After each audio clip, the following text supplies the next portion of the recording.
Olá pessoal, sejam bem-vindos ao canal Oressa. Hoje eu vim trazer para vocês uma leitura de um capítulo de um livro que eu achei uma vez, procurando um material sobre a beleza na biblioteca de Avrier, para poder dar esse material para meus alunos. E acabei encontrando uma obra de Élie Blanc, um professor padre escolástico, chama Traité de Philosophie Scolastique, um tratado de filosofia escolástica, que tem um capítulo muito interessante.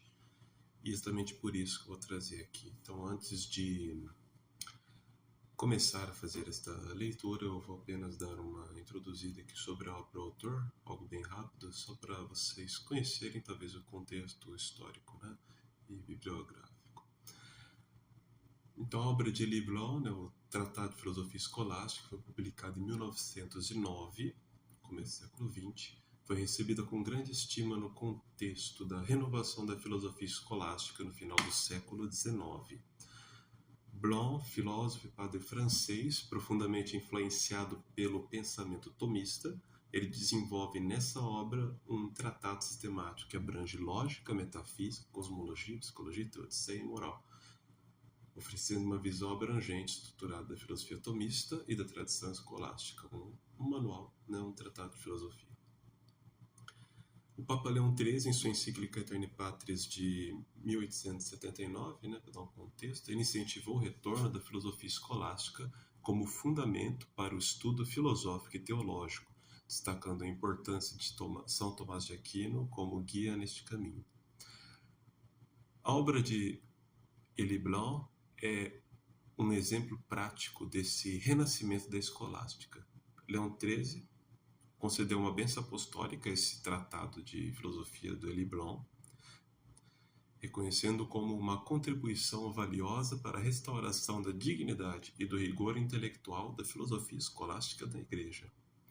Essa aprovação papal ressalta a importância da obra de Blanc no esforço de recuperar a sabedoria escolástica para a formação espiritual e intelectual. Para o público contemporâneo, os estudos, capítulos como que aborda o conceito belo, em Élie Blanc, representa uma oportunidade de entender como a escolástica vê a beleza como reflexo da ordem e da harmonia divina. Blanc mostra como a beleza transcende o superficial, convidando a contemplação de uma ordem universal que aponta para o bem e a verdade. Essa visão do belo, associada ao propósito da criação, encontra eco na filosofia de São Tomás de Aquino, onde a beleza está intimamente ligada ao conhecimento e ao amor de Deus.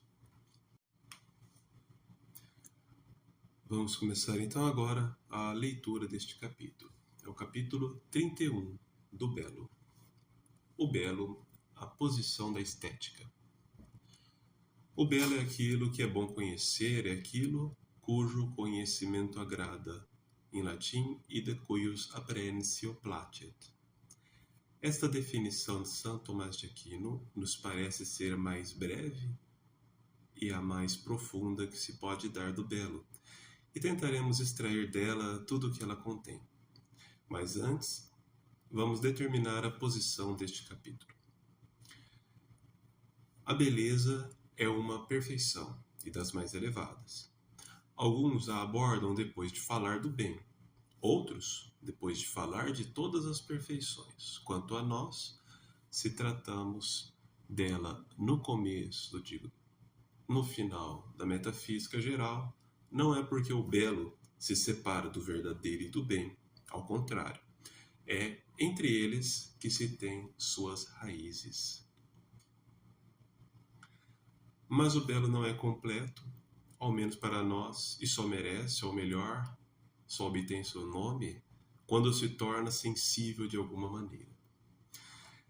Daí suas relações estreitas com outros conhecimentos ou faculdades, que não são filosóficos por si mesmos.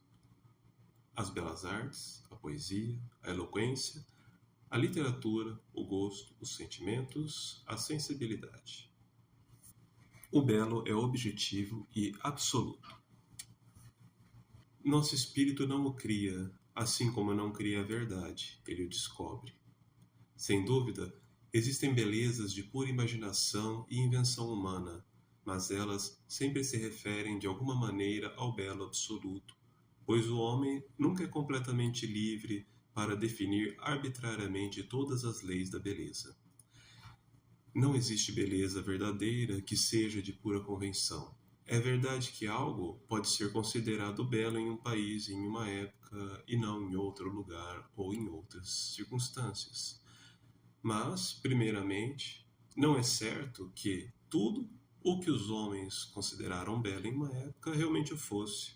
E, em segundo lugar, o belo, embora absoluto em sua raiz e seus princípios, é suscetível de revestir diversas formas mais ou menos convencionais, como a maioria dos símbolos, e de aceitar, assim, determinações variadas que podem até parecer contraditórias. Compreende-se que ele esteja amplamente submetido ao domínio dos costumes, dos usos, das circunstâncias e até da moda. Daí a história da arquitetura, das artes, do mobiliário e dos trajes. O belo e a filosofia. Não nos cabe seguir o belo em todas as suas formas particulares, nem, consequentemente, estabelecer todas as regras da literatura, da poesia, da crítica, da arte. Se o filósofo se ocupa de gosto e de estética, é apenas de um ponto de vista superior, na medida em que o gosto faz parte da lógica e a estética estabelece as leis gerais do belo. Assim, nos concentraremos em nosso papel, que é indicar as condições essenciais do belo, definir sua natureza, suas fontes e seus primeiros princípios. O belo, o verdadeiro, o bem. É importante, primeiro, determinar as relações do belo com as noções superiores de unidade, verdade, bem, etc.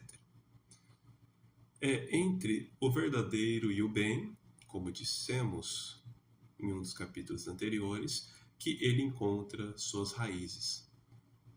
Ele se relaciona com o verdadeiro, pois somente o verdadeiro é belo, somente o verdadeiro é amável. Ele se relaciona com o bem porque agrada, desperta um prazer de um tipo totalmente novo, um prazer desinteressado. O que isso significa? Significa que o belo agrada pelo próprio conhecimento que temos dele e não precisamente por sua posse. O belo não é aquilo que, ao ser conhecido, agrada, do contrário, ele se confundiria com o bem, mas é aquilo que agrada por meio do conhecimento. O conhecimento não é apenas a condição para o desfrute do belo, mas sua causa, enquanto que no caso do amor, ele é apenas a condição. O belo agrada porque é conhecido, enquanto que o bem agrada porque é possuído. O belo não é belo porque agrada, mas agrada porque é belo, conforme uma observação de Santo Agostinho. O belo sempre agrada, mas nem tudo o que agrada é belo. O belo é, portanto, distinto do bem e, em particular, do agradável, que é apenas uma espécie de bem. Ele também é distinto do verdadeiro, pois a verdade nem sempre alcança a beleza. Quando as verdades que consideramos são muito limitadas ou de um tipo muito abstrato, não as qualificamos como belas. Assim, as verdades matemáticas, a verdade dos fatos históricos de caráter comum. E, no entanto, em toda verdade, para quem sabe compreender, há como que os primeiros traços de uma pintura que seria fácil de embelezar. A verdade prepara a beleza, mesmo quando não a alcança. Ela a prepara tão bem que se pôde definir o belo como o esplendor da verdade, o brilho da verdade.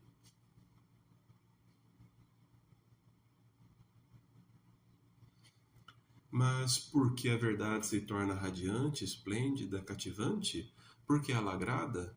Ela agrada por outros atributos além daqueles da verdade, mas que, assim como a verdade, se dirigem à faculdade de conhecimento. Esses atributos incluem, junto com a unidade, A ordem, que é a unidade na multiplicidade, a variedade, a harmonia, as proporções, a simetria, etc. O belo e a unidade. A unidade, sendo uma noção transcendental, precede a verdade e o bem. Ela também precede a beleza e a fundamenta. O que é belo possui unidade, mas uma unidade desenvolvida que admite oposições e contrastes. A variedade e as diferenças, longe de prejudicar a beleza, a tornam mais radiante, desde que se baseiem na unidade. A ela retornem e a expliquem. A unidade triunfa quando submete à sua lei elementos que pareciam inconciliáveis. É então, acima de tudo, que ela é bela. O que faz, por exemplo, a beleza do corpo humano, da planta, de uma obra de arte, de um edifício. Não é a unidade que reúne tantos elementos diversos e os funde em um mesmo todo harmonioso, onde nada é inútil, onde tudo contribui, se complica sem se romper e só se contrapõe para melhor se harmonizar? É por isso que se pode definir a beleza como unidade na variedade ou ainda o esplendor da ordem. Essa definição é justa, ela atinge a própria essência do bem, mais diretamente do que aquela pela qual começamos, que só alcança o belo pelos seus efeitos. No entanto, preferimos esta última, pois, ao dizer que o belo é aquilo que agrada pelo conhecimento, indicamos melhor as qualidades essenciais que o distinguem do bem e mostramos ao mesmo tempo suas relações com a inteligência e a vontade. Características do belo. Seja como for, o belo se reconhecerá pelas seguintes características.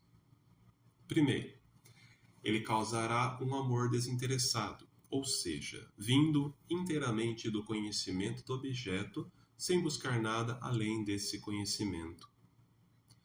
Segundo, ele será, de alguma forma, uma imagem da ideia ou do ideal. Terceiro, consequentemente, ele será proporcionado e harmonioso em todas as suas partes. Quarto, finalmente, ele terá um certo brilho perceptível aos olhos ou à imaginação. Essas três últimas características foram destacadas por São Tomás. As leis do belo segundo Kant. Kant tentou expressar os caracteres do belo nas 4 leis seguintes. Primeiro, o belo é essencialmente desinteressado. Segundo, o belo é aquilo que agrada universalmente e sem conceito. Terceiro, o belo é uma finalidade sem fim. Quarto, o belo não é apenas objeto de uma satisfação universal, mas também de uma satisfação necessária.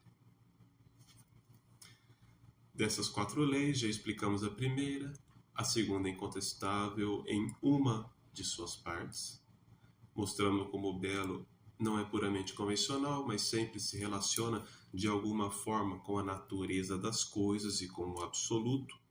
Ele é essencialmente objetivo. No entanto, Kant afirma arbitrariamente que o belo é aquilo que agrada sem conceito. Uma flor agrada, mesmo quando não sabemos o que é uma flor.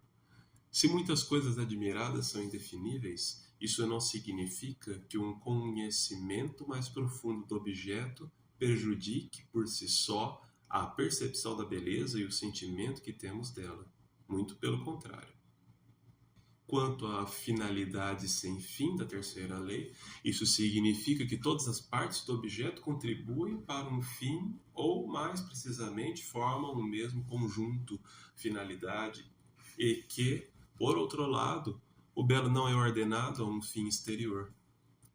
Em resumo, o belo como tal não serve para nada, ele é sem fim.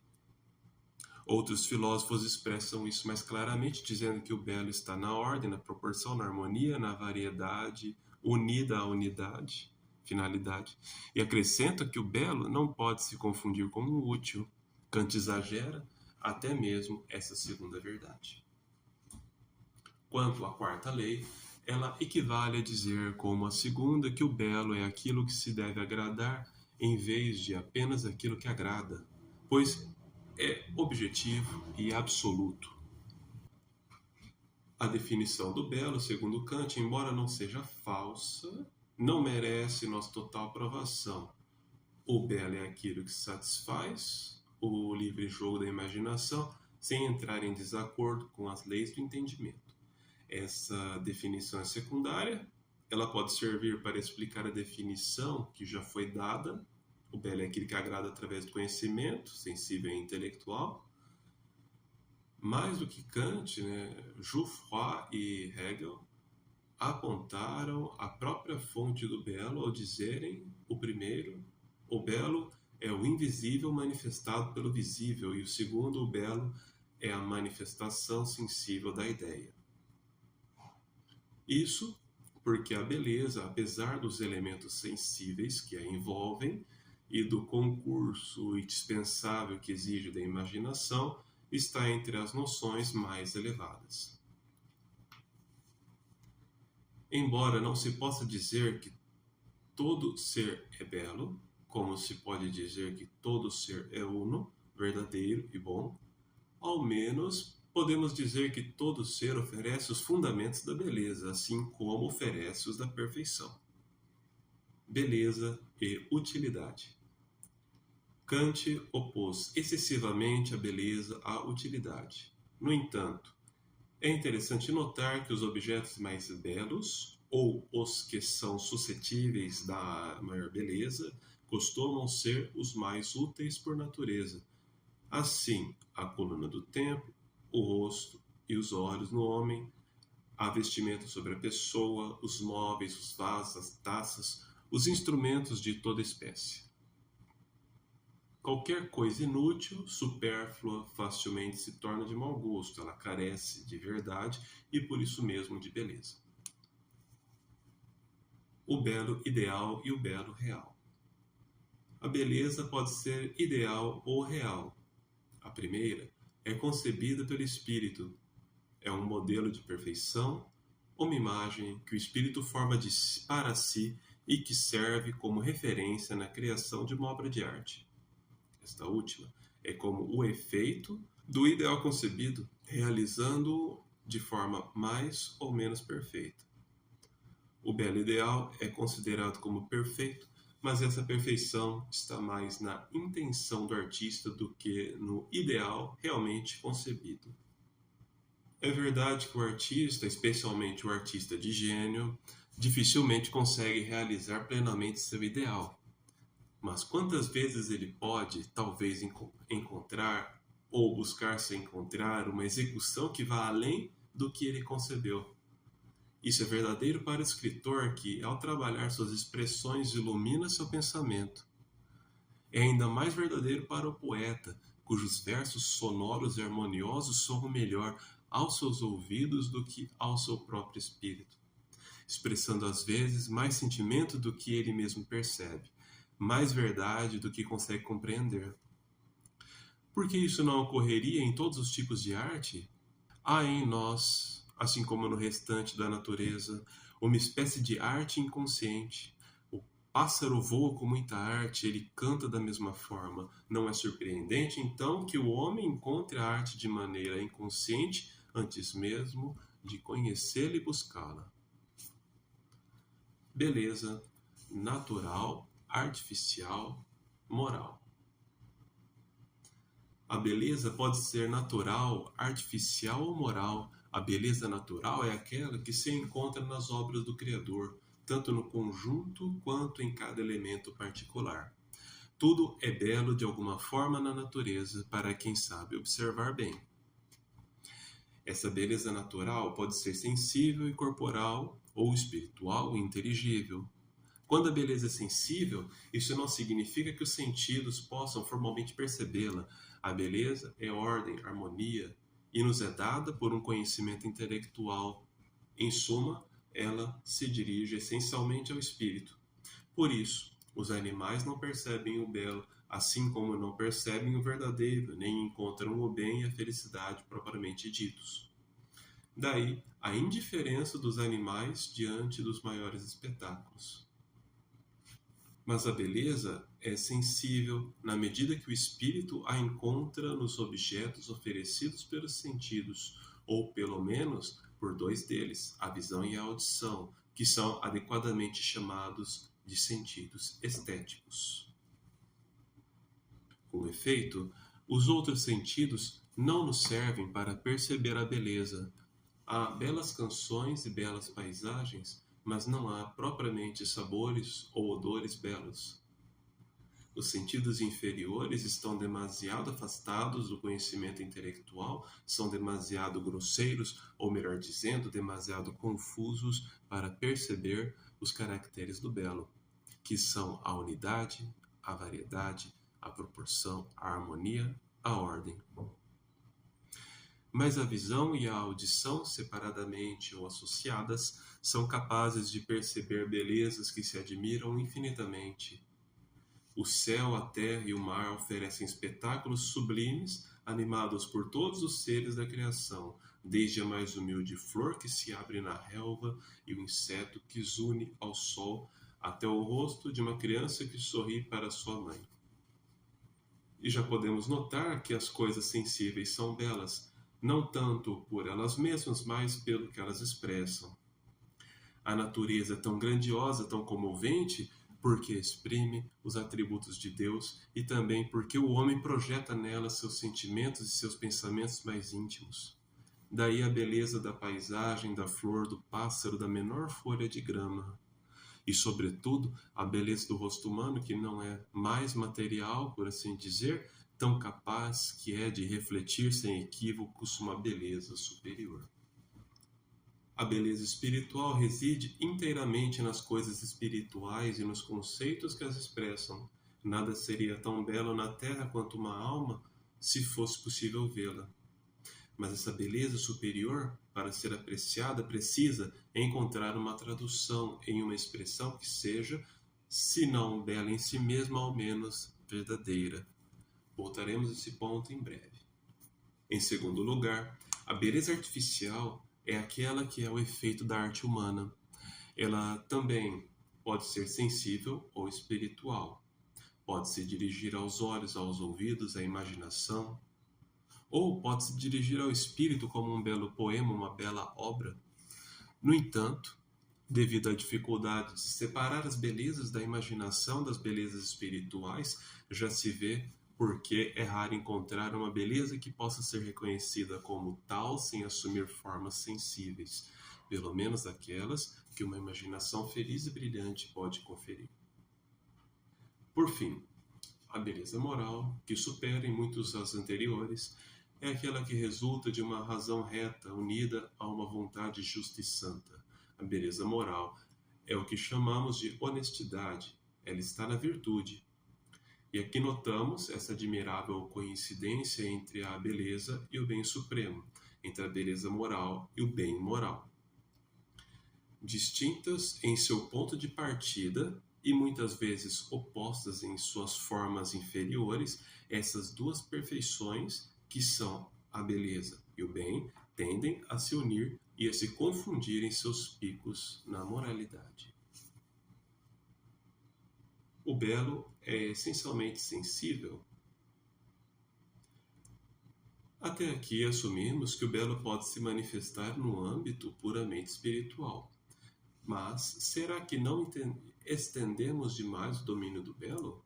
Parece que toda beleza, para merecer este nome, deveria ser sensível. A beleza moral e a beleza espiritual seriam belas apenas por analogia. Elas se confundiriam, a primeira com o bem e a segunda com a verdade. Essa é a opinião de Condillac e dos sensualistas, assim como de vários espiritualistas. No entanto, pensamos, ao contrário, que o belo existe formalmente nas coisas espirituais e até de modo mais pleno do que nas coisas sensíveis. Ele não se confunde com o verdadeiro nem com o bem. De fato, todos os caracteres do belo que destacamos pelo menos os principais, pertencem tanto ao âmbito espiritual quanto, ou até mais, ao âmbito sensível, à unidade, à variedade, à ordem.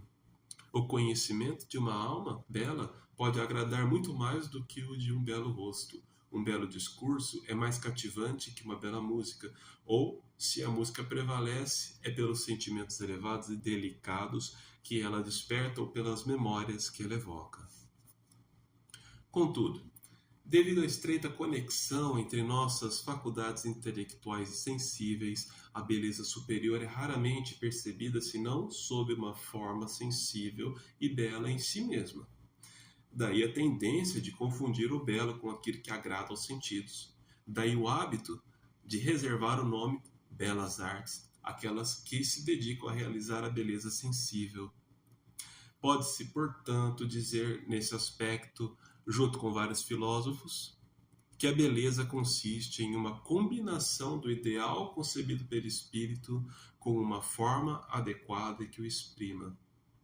Esse é o belo humano, aquele que mais se adequa à nossa natureza. Ele é feito de pensamentos e sensações, assim como nós somos feitos de alma e corpo.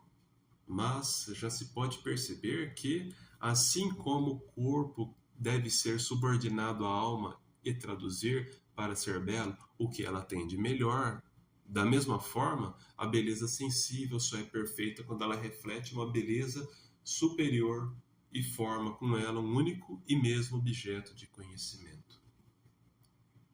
O sublime, o elegante, etc.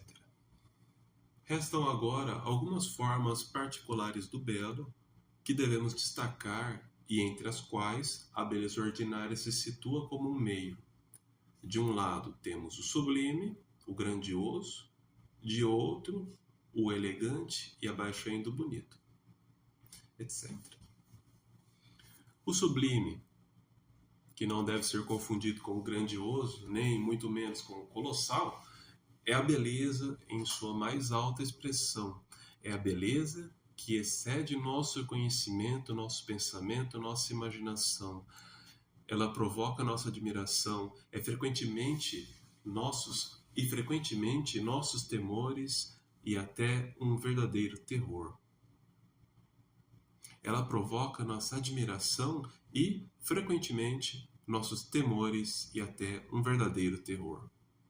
O mar é belo sob os raios ardentes do sol e o sopro suave dos ventos, mas ele é sublime em sua fúria quando a tempestade ruge sob o céu negro e riscado de relâmpagos. E, no entanto, ele é tão belo em sua cólera que muitos se expõem a ele para admirá-lo de perto. O sublime é essencialmente simples e grandioso.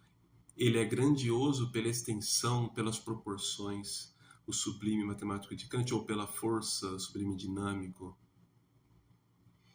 O estrondo do trovão, assim como o cume vertiginoso que domina precipícios assustadores, desperta o sentimento e a impressão do sublime. A natureza é abundante em coisas e cenas sublimes, mas o mais verdadeiro sublime é aquele que vem do espírito do coração do homem. Ele se manifesta ainda mais claramente quando não é buscado, mas sim inspirado pela verdade e pelo bem. Na outra extremidade do belo, distinguimos a elegância, que reside principalmente na forma e nos movimentos, e o bonito, que é como uma diminuição do belo, mas uma diminuição que agrada pelas suas próprias proporções e pelos pequenos detalhes que divertem a atenção. A estética, suas leis gerais. Concluímos com algumas regras gerais de estética que decorrem das considerações anteriores. A estética é uma ciência que determina os caracteres do belo nas produções da natureza ou da arte. Em outras palavras, é uma ciência que nos permite encontrar o belo, se não produzi-lo. Pois a estética julga as belas artes sem ocupar um lugar entre elas. É uma espécie de filosofia da arte, atua especialmente por meio da crítica. Não podendo aqui expor todas suas regras, limitemo-nos às principais, que servirão de conclusão a este capítulo. A beleza espiritual, a do espírito, supera a beleza sensível, e a beleza moral supera todas. Nada é mais belo que Deus. Toda beleza, para ser completa, deve então subordinar-se às belezas superiores. Se ela se liberta dessa subordinação, torna-se imperfeita, sem perder absolutamente seu caráter. Alia-se a feiura, assim, belos traços, um belo rosto, podem expressar sentimentos baixos e verdadeira feiura moral. Eles perdem, assim, a beleza superior que lhes convém e que os coroaria. Na natureza, como na arte, uma coisa é tanto mais bela quanto melhor exibe os caracteres da beleza que determinamos: a unidade, a variedade, a harmonia, a simetria, a proporção, a ordem. Ela é tanto mais bela quanto mais prazer dá em ser estudada e conhecida em seu todo e em seus detalhes. Enfim, ela é tanto mais bela quanto melhor expressa belezas superiores. Por isso, a beleza dos santos, da Virgem Maria e de Cristo são as mais elevadas que se pode conceber. Os maiores mestres nunca se cansaram de buscá-las e expressá-las com o cinzel e o pincel ou em seus cânticos inspirados. Não basta, portanto, encontrar belas formas e, se falarmos de estilo, belas expressões e belas imagens. É preciso ainda que traduzam belos pensamentos e belos sentimentos. Essas considerações nos permitem criticar a seguinte teoria: a arte pela arte. A teoria da arte pela arte apresenta algo de plausível, no sentido de que o belo é distinto do verdadeiro e do bom. Ele agrada pelo conhecimento. Possui seu fim próximo, que não se confunde nem com o da ciência, a verdade, nem com o da virtude, a moralidade. Mas o fim da arte deve se subordinar a um fim superior. Compete às belas artes elevar os pensamentos e os sentimentos, desenvolver as faculdades estéticas, purificar as paixões, combater a grosseria dos instintos, preparar o caminho para a razão e para os bons costumes. A estética, portanto, não é estranha à moral e o artista não tem o direito de se desinteressar por ela. Ele pode, menos ainda, se isentar da moralidade, pois, ao aspirar à sua perfeição natural mais elevada, a beleza tende, como vimos, à moralidade.